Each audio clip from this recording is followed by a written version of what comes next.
Welcome to the SENDPodcast. I'm Tolly Carr. You know, whenever you talk about sports, entertainment, news, and drama, you got to get the big names in there.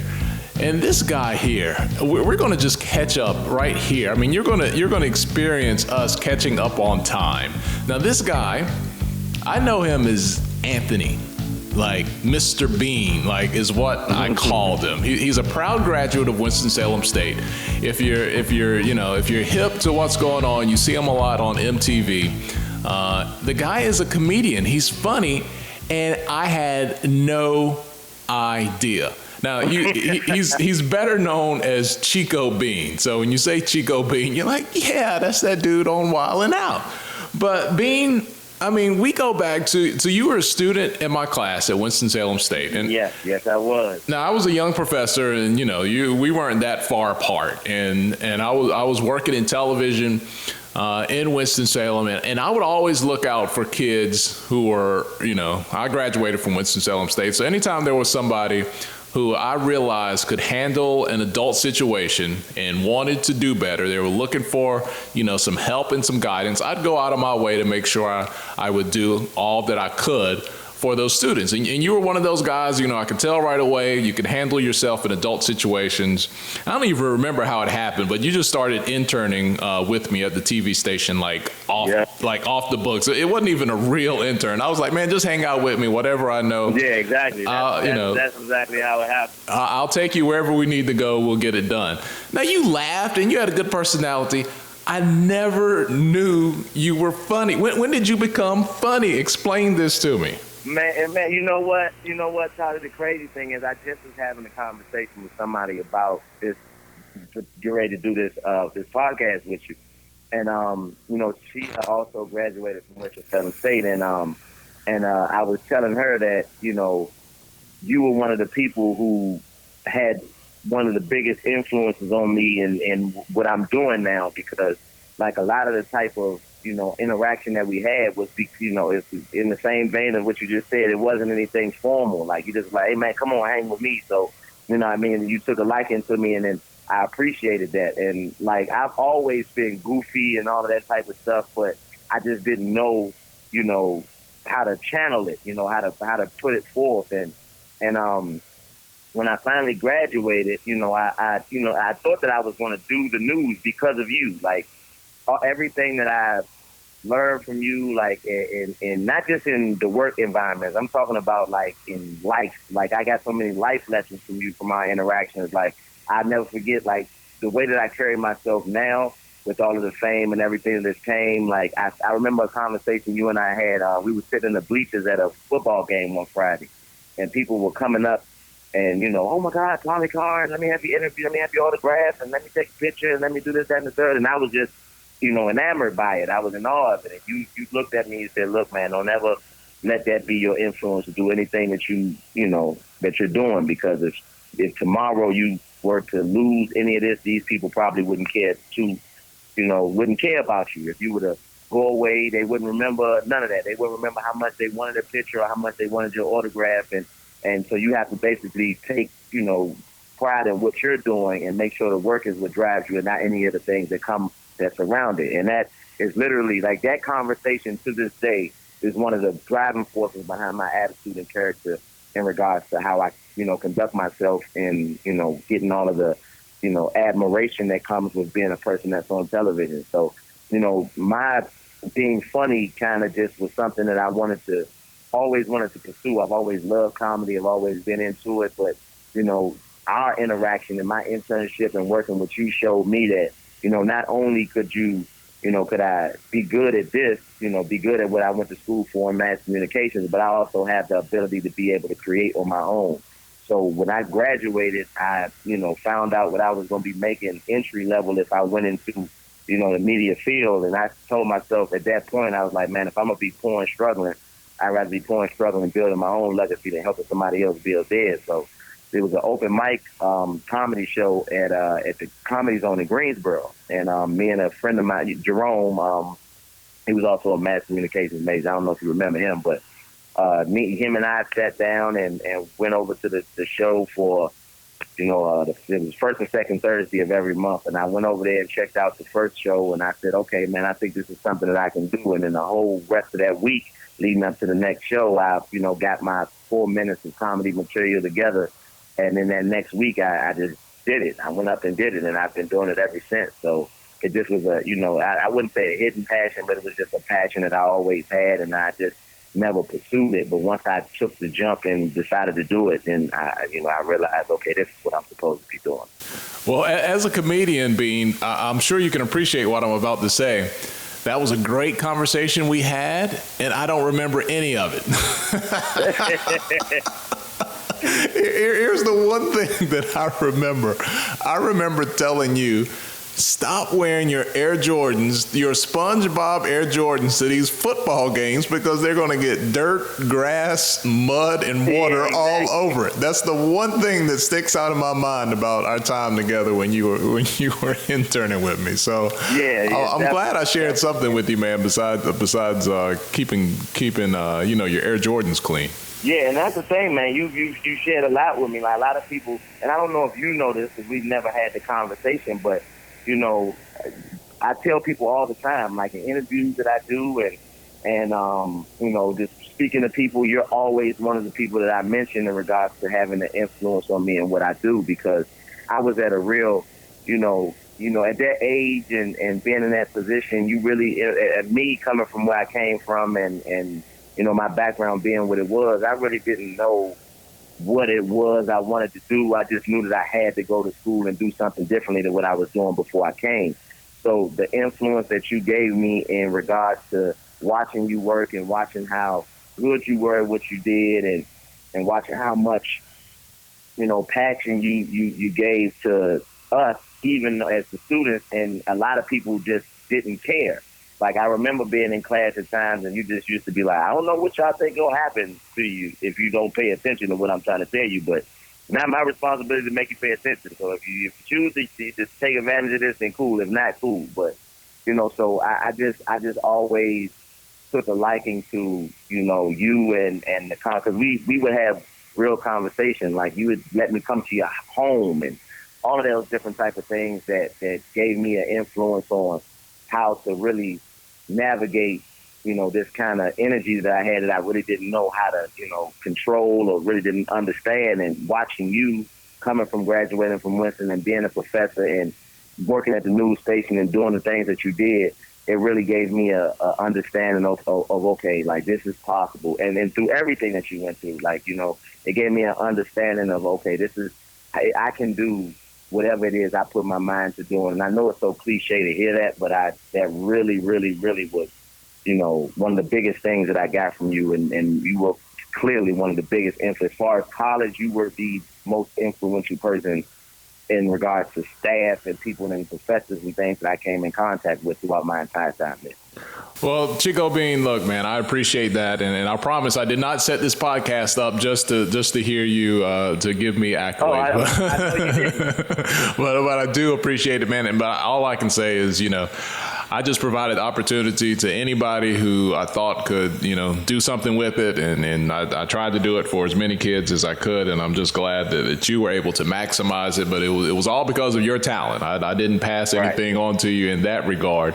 Let's go back to your story now. Talking to Chico Bean from WildnOut is the show, right? WildnOut? Yes, sir. All right. So what year was this when you decided, okay, TV's not going to pay me what I want. I need to get funny. I need to work on these jokes. What year was that when you were doing the stand-up? I started in 2008. I started when I graduated. I graduated in 2008. I graduated in May of 2008. I started doing comedy in August of 2008. So it was 2 months after graduation, 3 months after graduation rather. And, I was working a little job down here until I figured out what I wanted to do, because I had a job offer actually in D.C. At the Children's Hospital Foundation, because during the summers I would work with little temp agencies just to, make money. And they offered me a job paying me $60,000 a year. And I was really contemplating going home and taking it, even though I really didn't want to go home. But once I gave myself to the end of August, make a decision on what I wanted to do. And then I did the open mic, and I turned the job down, and here I am. But still, that the jokes couldn't have turned into $60,000 like right away. So no. So you were still taking a bit of a calculated risk there, right? Yeah, it was definitely a calculated risk, and it was tough, man. It was tough starting out. Like, I laugh now because at this point, everybody wants to come to see the shows, and everybody wants to, everybody the same. Like, I can't tell you how many people probably laughed at me when I said I was going to be doing comedy, like, out of school. Like, people were like, "What? You went 2 or 4 years to tell jokes?" Like, it was crazy. Like, and the open mics at the Comedy Zone when I first started, they were bringer shows, and what a bringer show means that, okay, if I can get 5 people to come to see me, I wouldn't have to pay to perform. But needless to say, I never could get 5 people to come see me. I never could get 5 people to come support me, so I wouldn't have to pay. So I was paying, $30 and $40 every time just to get on stage for 4 minutes to hone this craft. And I was working a job, doing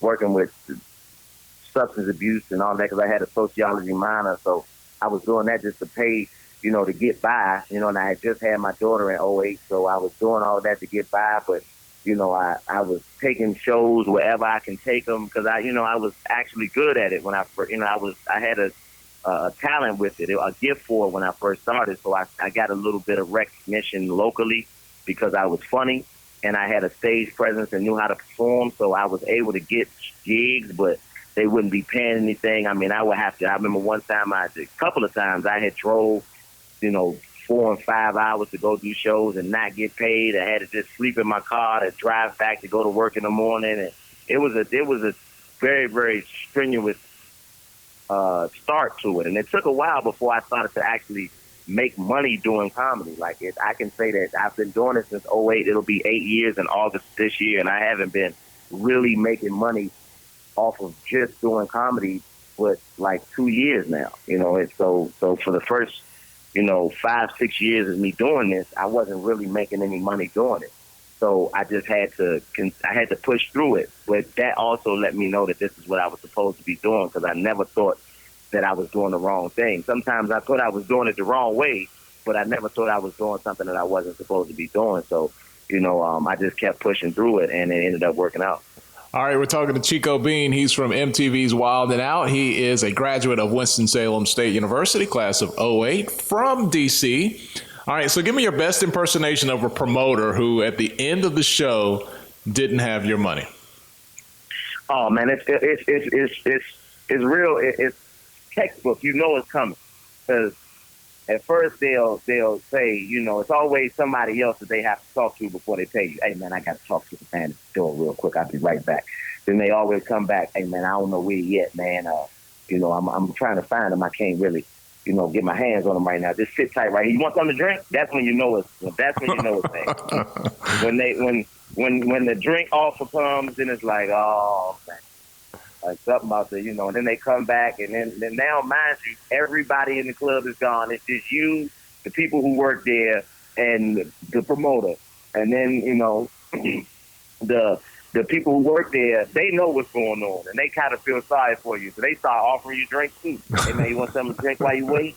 You know what I mean? So it's like, oh, God, man, like, what is about to happen? And the dude always comes, hey, man, we ain't really, as you can see, I ain't really had a turnout that I thought I was gonna have. Man, I appreciate you coming, man, but I can't really do what I said I was gonna do. I'll give you something, man. I'm gonna pay you out of my pocket. I'm gonna give you money out. I'm gonna give you something out of my pocket so you won't leave it empty-handed.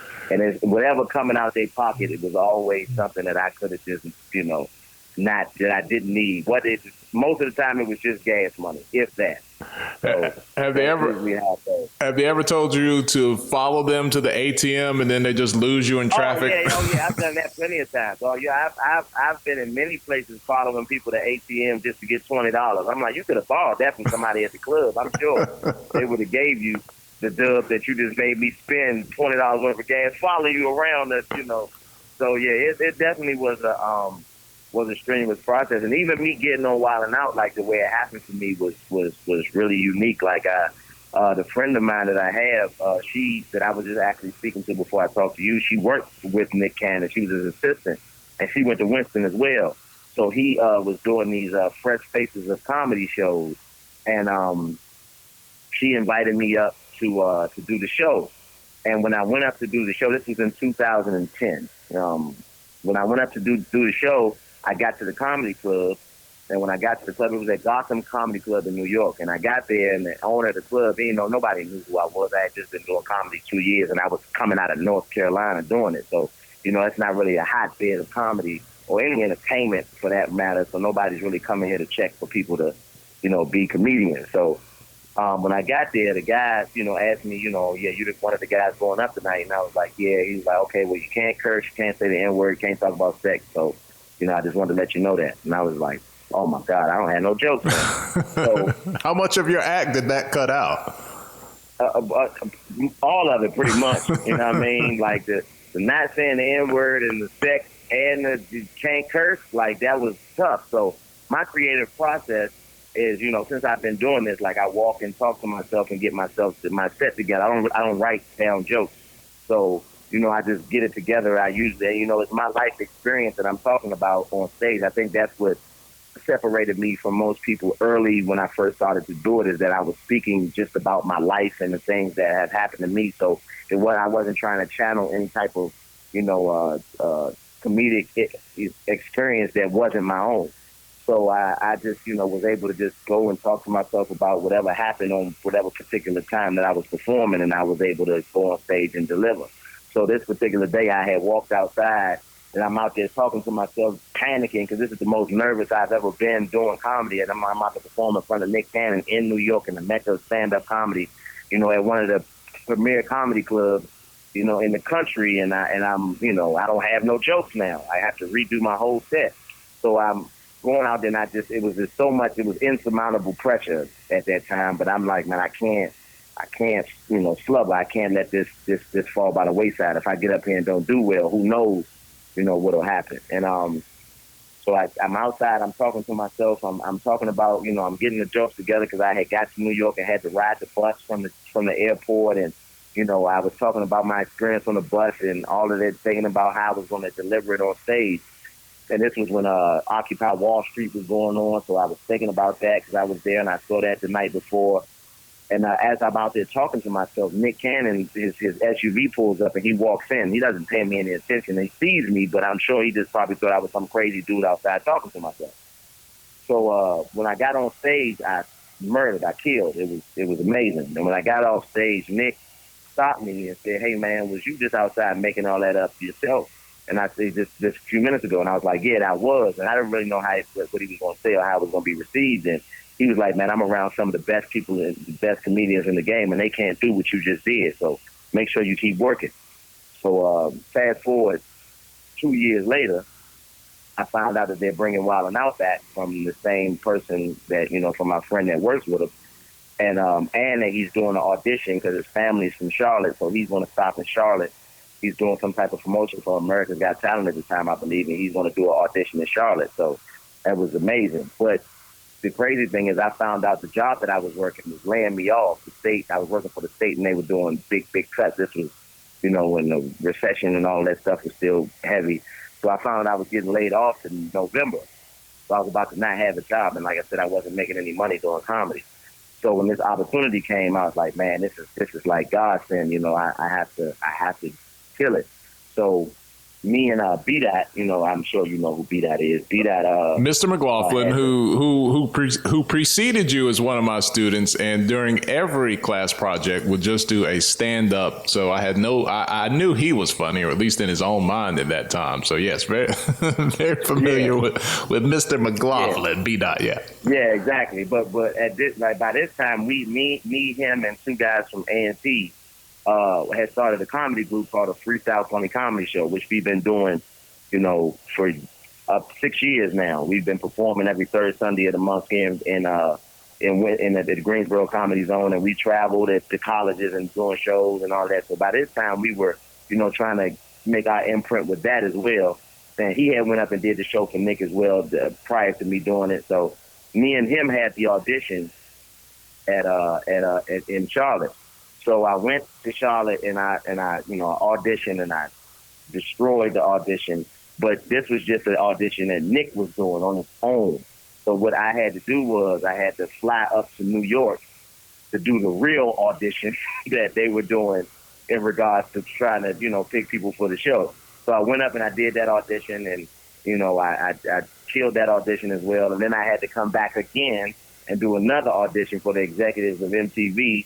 And then I did that and did well in that. Then I had to come back again and do another audition with the people, all of the other people that they were already considering for the show, because most of the people that they had bringing on the show had already been on television, had huge YouTube followings, and had a decorated improv background. So when you're trying out for the executives, are you like in the conference room? Like how did that go? Yeah. They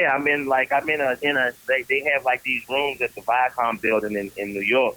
And I was in a room, and they had a camera guy there, and the camera guy was recording, and all of the executives for MTV2 were sitting in there, and I had to audition for them. And so the environment was more like a board meeting rather than a comedy club, right? Yeah, right. Oh, yeah, it definitely was. It definitely was, without doubt. And so I did that, and then when we did the group audition where everybody that they were considering for the show came, it was in like a conference room there, and we went through all of the games and played the games, and all of the people who were going to be staff writers and all that stuff for the upcoming season, and the MTV executives they were there. And I did great in that audition. And then the crazy thing is that this was the first. This was happening in December, so the whole month of December, every Wednesday in December, I was auditioning for WildnOut. The final week of December, I found out they called me and told me that I made the cast. And fast forward to January, I got laid off on January 11th, which was a Friday, and then that Monday I flew out to shoot WildnOut. That was the best job layoff ever. You were probably like thank you. I don't have to quit now. Like, thank you.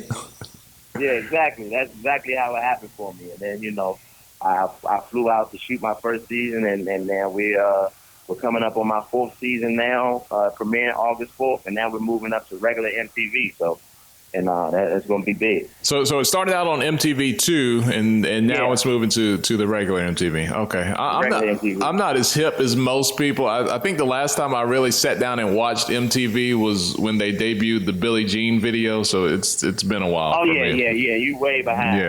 Yeah. Once they stopped showing music, because I remember when MTV signed on the air, so it's always literally been music to me. So once like videos were no longer part of the mix, I just kind of fell off. But when I do see you and my children are asleep, I'm definitely on it. No, I appreciate that. Talking with Chico Bean, proud graduate of Winston-Salem State University, here on the SENDPodcast, where we cover sports, entertainment, news, and drama. So tell me, Bean, that after performing like in a boardroom, and there's no energy, I'm imagining, and your jokes are just like bouncing off the walls, and you still have to deliver.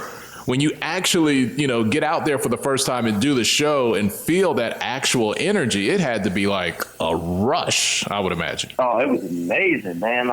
But the thing about it is, the crazy part about me auditioning in these rooms, the energy that I brought to the audition just, erupted all of the people who were in there. You could tell that they were seeing so many different people throughout the day. And when I came in, they were kind of drained, okay, well, the same old thing. It's like when you're doing these auditions, they're asking everybody pretty much, the same questions. Okay, so, do you do this? Do you do that? Okay, here's a scenario. Make up this or do that. And they've been seeing people, some people may have been good at it, and most people are horrible. So they've kind of been desensitized to the laughter that you want to have to receive, to kind of know that you're doing well. So I always told myself when I was doing the audition process that, or any audition process, ones that I go on now and things that I do now, I'm going to make sure that I'm unique. I'm going to give, whether it works or not. Sometimes it works, sometimes it doesn't. But I'm going to give them what I am and who I am. So in that particular environment and setting, when I auditioned, I did that and it worked. You know what I mean? And that's the reason why I made the show. I'm the only cast member that had to audition 4 times because nobody knew who I was. And I came on TV didn't have a YouTube following, never been on TV before. So when the first time we shot the show, when I came out, when the crowd was there, and I'm on stage, and the first guest of the first show that I did was Kevin Hart. Like, so you're talking about the biggest comedian in the world at this time, and it still to this day is. But this was the first person that I had to work with on my first, shooting of a television show for a national TV show. Like, that's the energy that I had, and I just wanted to make sure that whatever I did, I showed myself and my character and my comedy, and I really wasn't worried about what anybody else was doing. I wanted to make sure that what I wanted the people to see whenever this aired, because what a lot of people don't know about WildnOut is that each show is 2 hours of taping, but the show itself is only 17 minutes of airtime. So you have a team of 6 people on each side, and everybody has a chance to go out and deliver a joke. So you have to, not only do you have to make the show, but you have to make the show. Like, you have. So you have to make the edit then, right? You have to make the edit. Like, exactly. You have to make the edit. So one of the guys who, one of the veteran guys who came back when they did the reboot is a comedian named Corey Holcomb, and he's a veteran of WildnOut, one of the funniest stand-up comedians in the period. He's been doing it for 20 plus years. So when he came up to me, like, he was somebody that I had a high admiration for as a stand-up comedian when I came into the game and when I came into doing it. Like, he was one of the people that I studied to, understand how to deliver jokes and to do it the right way.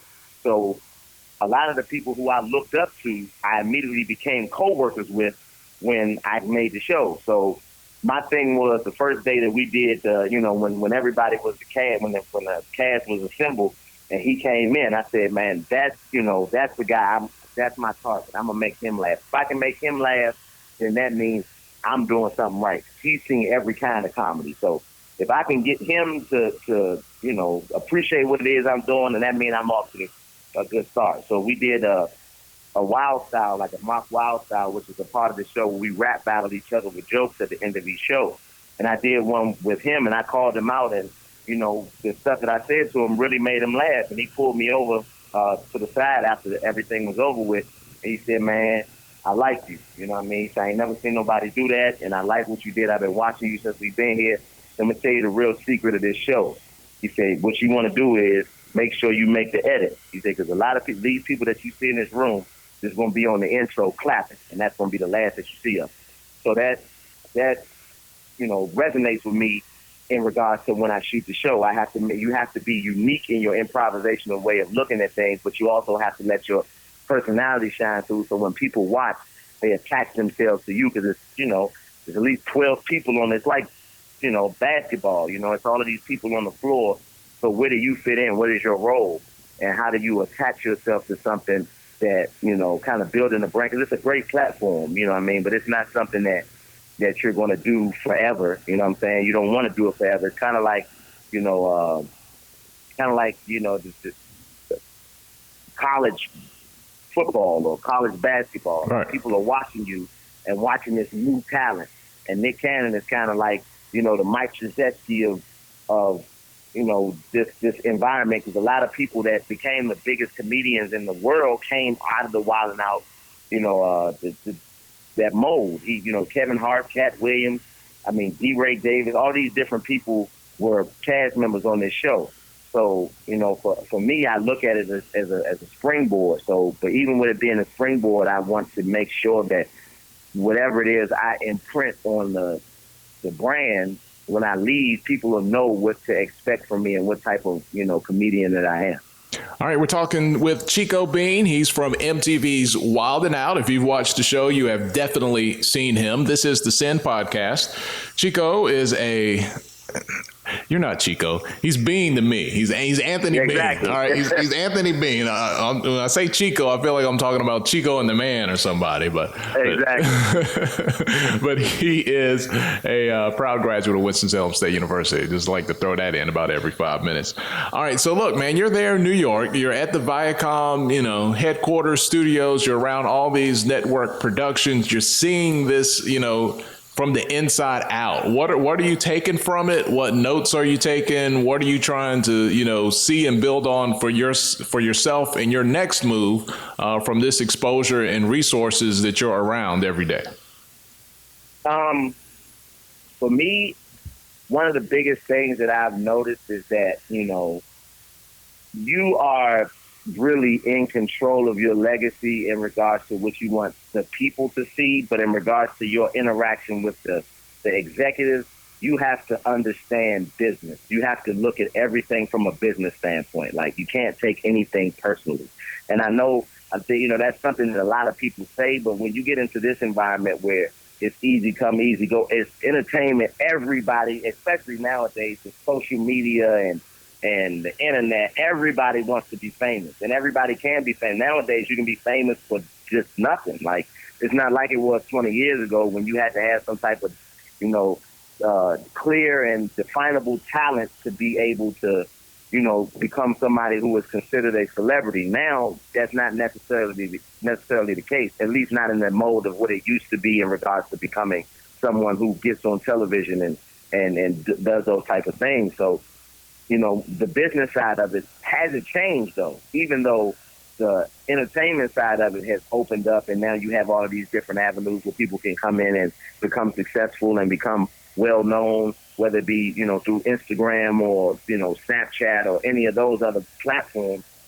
The business side of entertainment is exactly the same as it's always been. So you have to understand that you have to learn now the entertainment side, where you have stuff like podcasts and all of these different ways of expressing yourself and getting your thoughts out to the world. You still have to go into these, buildings and meet with these people who are still, people who may have been in their job for 25 years. There's people at MTV who have been there since its inception. So they don't have the same mind state. They implant people who are younger to handle those type of things, but they're actually still the ones that are making the decisions. So you have to understand the business side of it, and you have to understand the entertainment side of it. So my thing is just being able to merge those things to make it fit what I want to see myself doing.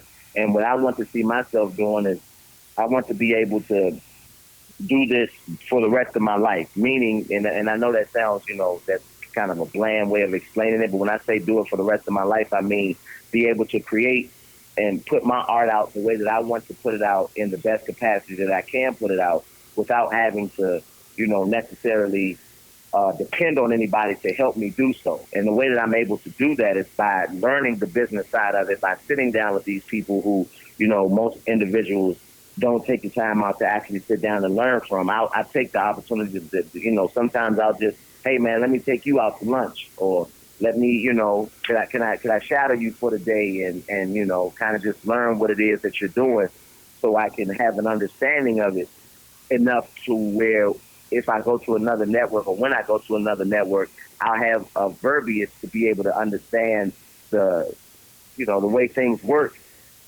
in that environment, So it's just me trying to make sure that I can sustain myself, throughout time, because, you don't get any younger, and everything in entertainment is always a young man's game. And I'm still a young man, but at the same time, I have to try to, the window only stays open for a certain period of time. And if you don't climb through it and make sure that it stays open, then it'll close on you. So, even if that was the case, God forbid that these, ends up happening in regards to my entertainment, in regards to the level of fame, I still want to be able to,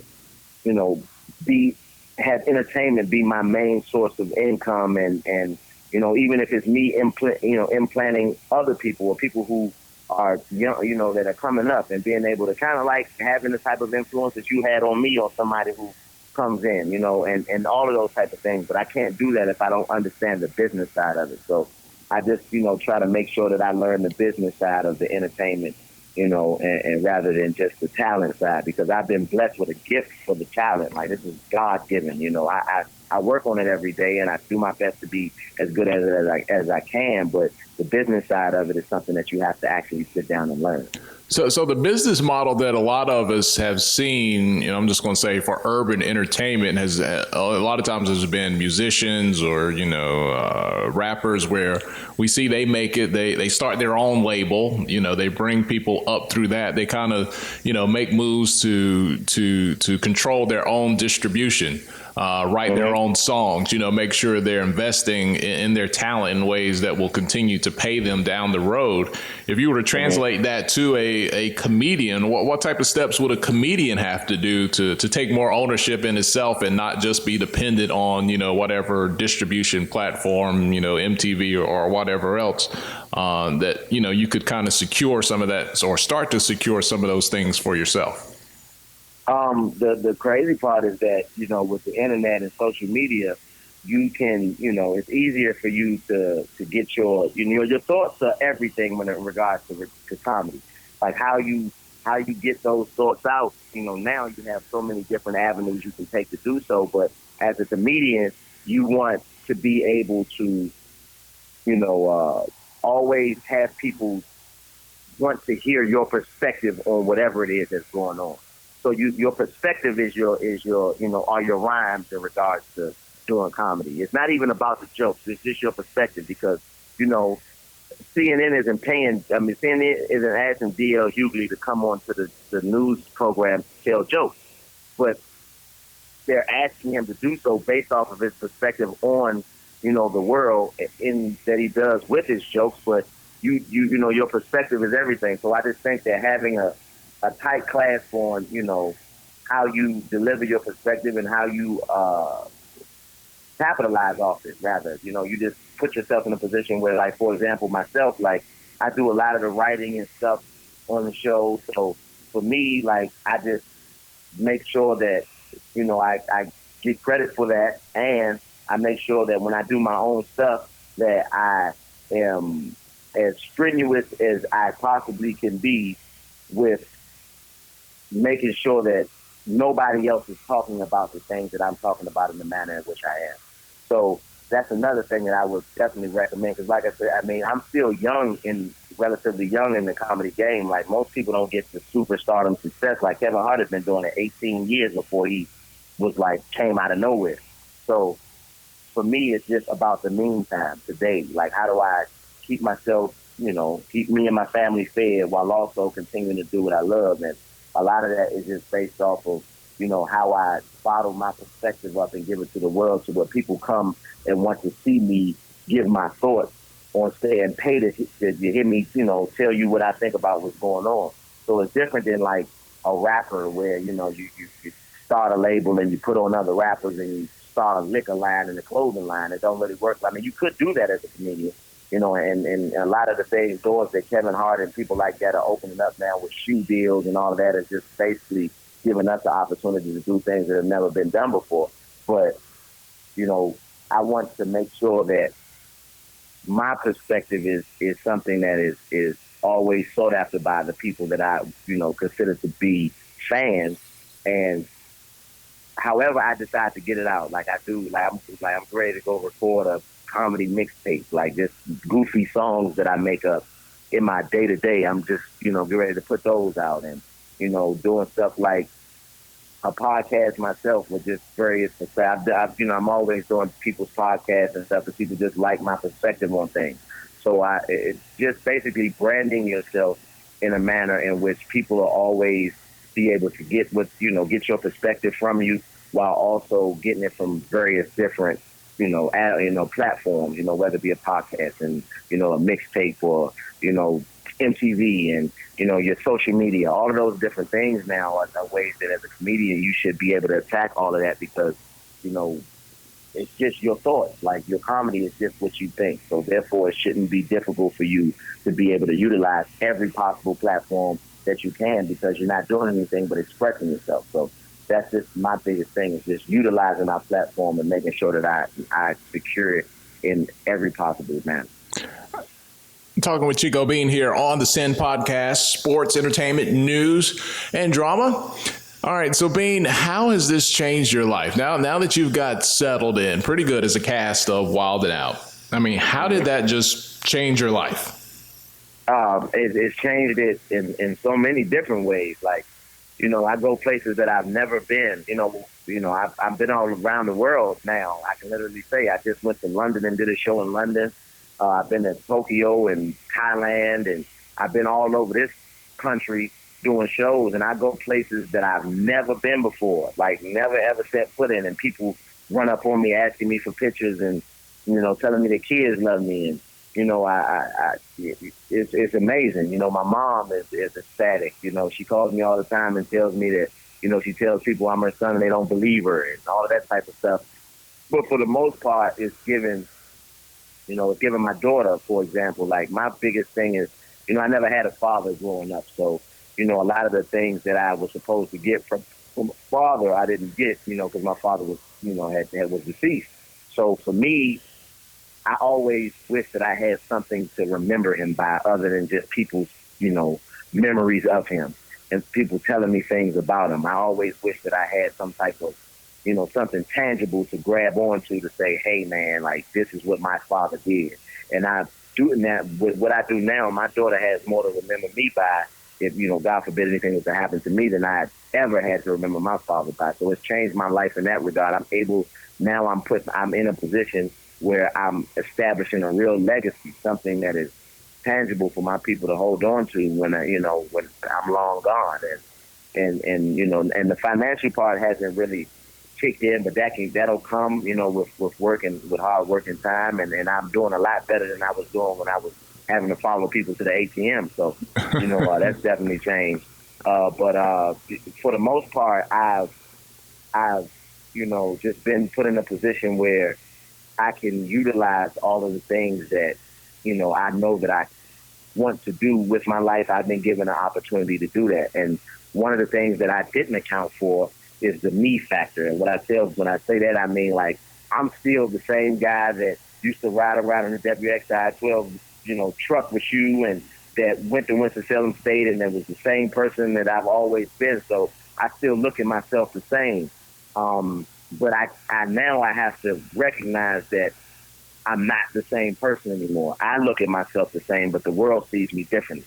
So having to adapt to that is another way that it's changed my life. Me having to adapt to, understanding that I can't just really, walk around willy-nilly and not be aware of my surroundings in regards that people are, people see me and I don't see them. You know what I mean? People, some people may be invisible to me in regards to where I'm in my own world walking around and doing something, but people recognize me and see me. There isn't a day that goes by now that somebody doesn't recognize me wherever I am. No matter where I am in the country, somebody recognizes me and somebody, acknowledges what I do. So the me factor has probably been the most unusual transition for me because I'm so used to doing things like getting in my car and driving to Walmart or going to do something and just walking around being alone. But sometimes I can't do that because it's the attention is coming from all directions. And, people, they don't really have, I tell people all the time, I talk about this in my show, like fame is just the filter that strangers have with one another is taken away. Like that's it. That stranger filter that you have when you see somebody out that you don't know is gone. Like when somebody sees me, no matter what type of day I may be having or what I have going on, they see me and they feel like they know me based off of them watching me on television. So they come up to me with a familiarity that most people don't get. And this. Like that thing that I watched happen to you at the football game is happening to me every day now. Yeah. So like two people came up to me, and you get like 2,000 people coming up to you. I mean, well, it hasn't got that bad yet. It hasn't got to that level yet, but. You can't even stand in line for your SpongeBob Air Jordans now, man. You gotta exactly. You know what? Those SpongeBob Air Jordans, they don't sell those in the stores. I don't remember where I got those from. But yeah, that type of thing. Like that's the big change. Like me walking into a mall and having people run up on me, and that's the thing. I'm still at that stage now where are you, hey man, you look just like I'm still people still think I look like me. You know, man, you look just like Chico Bean from WildnOut, or are you Chico Bean from WildnOut? I'm still at that stage, but it happens every day. You know, and as you know, as I start to, you know, as the notoriety and the things that I do start to progress, then it's going to pick up. So just me navigating how to change, not just looking at myself as myself and seeing how the world sees me as well now is another big way that it's changed my life. So I know that you have fun with people. I had somebody convince one time that I was my twin brother that I don't have. And like they believed it for the whole night. And I was just sitting there like laughing. So I know you have messed with some people along the way. Oh, definitely. All the time, man. I tell people that all the time. Like people be like, man, you know, you look like Chico Bean. I was like, man, that's so crazy. People tell me that all the time. Who is that? Like, and people will pull up my picture and show me my picture. I'm like, wow, I do look like him. Damn, let me see. Like, that's when people like, yo, you look exactly like him. I'm like, I know, I'm crazy. People tell me this all the time. And I'm standing there holding somebody's phone, looking at me on their phone, talking to them about me as I'm standing there talking to them. And I tell them, like, nah, I'm just happy with you, man. That's me.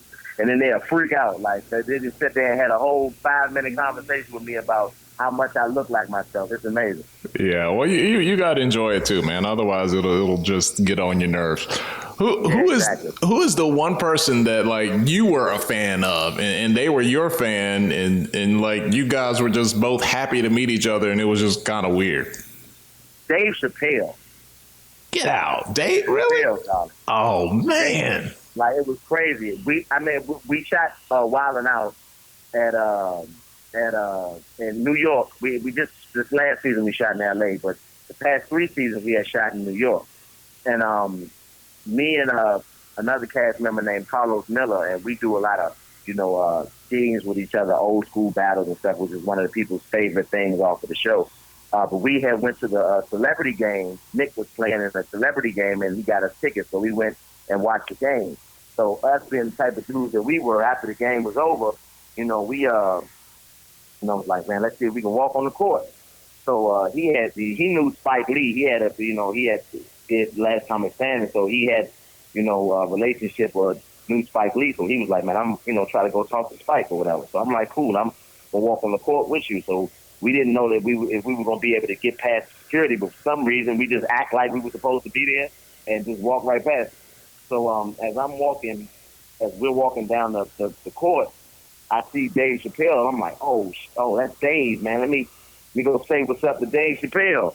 And then I walked up to Dave Chappelle. He just walked and turned around and looked at me and was like, hey, Chico, what's up, man? How you doing, baby? And then I was like, whoa. It freaked me out. Like, I was like, yo, you know who you watched what I do? Like, you're, arguably the greatest of our generational period. Yeah, you can make the argument that Dave is the greatest ever. So it was just like, it just blew my mind that he was familiar with what we do. You know what I mean? Like somebody of that caliber and that nature that recognized my face to be able to say, hey, man, what's up with you? I mean, he approached me. Like, I didn't even get a chance to walk up to him. He walked over to me and said, what's up? So it was amazing. Like, it was amazing. Like, that was by far the most shocking interaction that I've had since I've been on television. I think children and family and all that aside, man, 2 of the best year, 2 or 3, however long the Chappelle show was on Comedy Central Sunday night were some of the best years of my life, man. I mean, everything at work would stop so we could watch the Chappelle show, man. That was exactly, man. Look, all right. If you're just tuning in, Chico Bean from WildnOut on MTV. He went to school at Winston-Salem State, graduated. Some people just go to school. He actually graduated. And so he used to intern with me at the local TV station. So we've got to bring this full circle. Get an internship, and I want to come intern and just hang out with you. Whatever you need to carry or do, we're going to make it full circle. The next time I'm in Atlanta, man, you can definitely come hang out with me, man. I promise you'll have a good time. All right, for sure, man. I need a hall pass. I don't ever look. I'm just married with kids now. I need a guys only. I want to just preface that properly. Guys only hall pass. You're going to save me, Bean.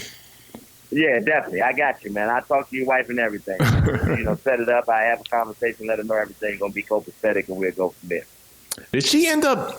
Gosh, you didn't end up having her? She wasn't one of your teachers as well after I left. No. Okay. No. I was gone by the time I know who your wife is. Okay. But I was already gone when she started to teach. Okay. Just checking. Make sure, everything is legit on that end. She'd be like, Bean, he used to give me a hard time. You're not hanging out with him. No, definitely not. Well, look, man, thanks for hanging out with us here on the podcast, man. We just like to talk to interesting people, and I just call up people that I know. I've just been fortunate to meet a lot of interesting people. And, man, every time I see you on TV, so proud of you. I'm still getting over the fact that you're that funny. I had no idea, but, it's not a fluke. You're funny every time I see you, so I know that it is the real deal. And all the best to you, man. I know there's so much more in store for you. And the last question for you. You said at the beginning of the show that you couldn't get 5 people when you first started. You couldn't even get 5 people to show up so you wouldn't have to pay for your own performance. How many people now of those people who could have supported you then are like, yo, Bean, what's up, man? Most of them. Most of them. Honestly, most of them. I can count on one hand how many people who supported then ask me for anything now. Those aren't usually people who even want anything. Like the people who ask me for stuff now and ask me for tickets and want to get out, the people who I couldn't get when it was only $5 to come see me perform live, that wouldn't come. Oh man. Yeah, most people. Yeah, you probably have 2,000 classmates. Like, yeah, man, I went to school with him, man. You remember me? Exactly. Remember me from school? Yeah, exactly. That definitely happens a lot now.